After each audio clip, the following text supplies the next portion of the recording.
Ian, I guess the main aim is to keep the feet on the ground. Has that been easy or quite a tricky thing to do? Yeah, no, not at all. No, the players have come in this morning and we've had a get together. It's been a very calm. Players in for the breakfast. One or two chats individually, but very very low key, very relaxed. Everyone knows that they've got to go and do a job over the next 48 hours, and that nothing's been achieved whatsoever. I guess you'll know in your mind how you approach the second leg, given the result. Are you able to tell us? Will you go for it, or will you try and stick a wee bit? Well, there's a conundrum. No, for me, we've been strong at home. We've scored goals, and we know that if we can score on Sunday, then it makes Rangers' task of coming back more difficult. But we know we'll probably go and have to defend for long periods as well, and make sure that we're fully ready for what Stuart and his men are going to bring to the party.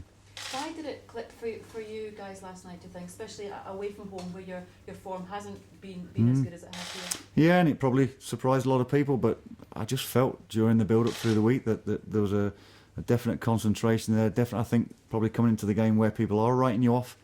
There was no fear to go and play. There was no fear to make mistakes. There was a real togetherness amongst the squad. They enjoyed the atmosphere. They enjoyed playing on a great stage, and you know, you can't ask for any more than that. We're going to give it a go, and if you give your best, then see where it takes you. And it's given us a good lead going into the second leg. It's probably the opposite now, isn't it? You were saying in the build-up to the first leg that you felt that people were writing you off. Now, yep. Obviously after last night, you probably go into this, you know, as the favourites after the result. We're still underdogs, aren't we? We're still underdogs. But is that now a different way to handle things? Like, I guess you could have kind of play off the kind of you know, everyone's writing us off tag, but how now do you handle the other do you know sides? what? I think people are still fearful that you know, we could implode, and that's you know, people still not fully confident that you know, we can see it through, and that's fine, and that there'll be a backlash on Sunday, which you know, I'm sure a lot of different things will be written, which is why we try and take the players away from it all, not to read papers, not to read social media, just to get on with the job in hand. Let other people make assumptions as to where we sit at this moment in time. We know that we're just going into the game with a 2-goal lead, and we're going to try and build on that. Ian, does that late goal for Rangers change your approach in any way going into this one? No, I mean, at 3-0 I wasn't preparing for how I would go for the second leg. It was just trying to get through the remainder of the game unscathed, making sure we were hoping for a clean sheet. And you know, there was a period that you know, you could actually perhaps go and get a fourth as well, but you know, there was that many chances for both sides. You know, it could have ended up 3-2, 3-3. That's probably what was going through my mind. What do we do if they go and score again? So it's there was a lot of emotions on the touchline there, and it was a great game to be involved in. A lot of people talk about the first goal and that cliche, the first goal is important, and this one is it definitely the case? Could it be game on or game over? 2-0 or a 2-goal lead is always a precarious lead to be sitting on, I suppose, and yeah, people will point to that first goal, and listen, we've just got to concentrate that if it does go against us, that it doesn't faze us, and again, that's sort of stuff that you talk about in the build up to games like this, that you know, you are going to get setbacks. It might be a referee's decision, it might be a you know, the ricochet of a ball, not to get too disheartened, be strong mentally, and go and kick on from that. I suppose you always take confidence from a win, Ian, but does it mean even more? Can you take even more belief when a win comes and it's so obvious that it's because the game plan worked perfectly?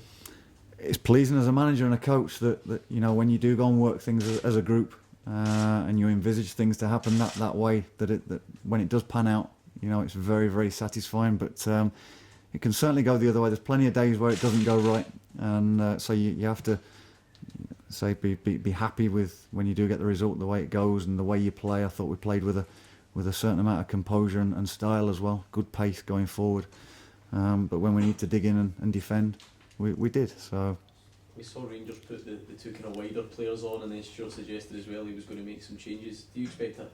How different will their approach be, do you think? They could go in many different ways, and again we've prepared for it from not just last week for the first leg, but we started putting different scenarios in, whether they play with a back three, a back four, wide men tucked in the diamond. As you know, we've covered a lot of ground, and again we'll prepare for it properly, because they could change it 3 or 4 different times during a game, so that players are comfortable with what the role is. But I thought they went and dealt with it last night when they did change things, and you can't get information on as much when the atmosphere was like it was, and the boys were great in that respect. That the leaders went and led well, and everybody else worked as a real group, which was another pleasing aspect. I think Stephen Hamill and Stephen Pearson were feeling the effects last night. Are they likely to be fit enough to play this week? Well, Hammy, I think, because he has a lack of game time, but again he was feeling easier this morning, having come off and been treated. A good night's sleep as well, and Piero again has come in a lot easier than what was feared last night. So the hope is that they'll be fit and we'll be ready and raring with a full quota. You said on Wednesday that you felt that Scottish football wanted Rangers to win the tie. How much have you installed that siege mentality on the squad? I certainly got that feeling. The things I was being told or shown. Again, I tried to take myself away from that sort of thing. But I can understand why people do say yes. We need Rangers in that top division to go and make it more competitive, and obviously the old firm scenario.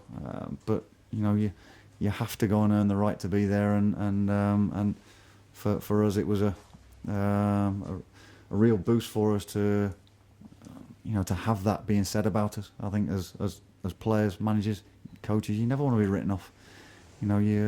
It's having a dig at your personal pride, and egos are hurt a little bit when people do write you off like that. So yeah, it was a motivation.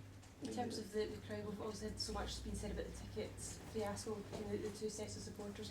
Will it help you in any way, the fact that you won't have so many Rangers fans on their backs supporting them, driving them on, or do you look at last night and just say, well, there was much more Rangers fans there? Well, I think there was a great atmosphere last night. I thought the Rangers fans stuck with the players as well when things weren't going so well. So credit to them for that. But our little pocket of fans in the corner there made themselves known. They made themselves heard, which was great. And I'm sure they had a great night.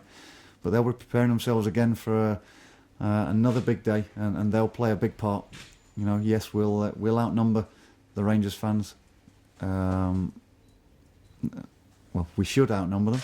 We don't know how many Rangers fans will get into other areas, but as long as it's made a good atmosphere, as long as that it is good-natured, whatever it is, then they'll make themselves heard again. It'll be a real motivator for us to hear them as well. In terms of your managerial career, if you see the job through on Sunday, where would it rank in terms of what you've achieved as a manager?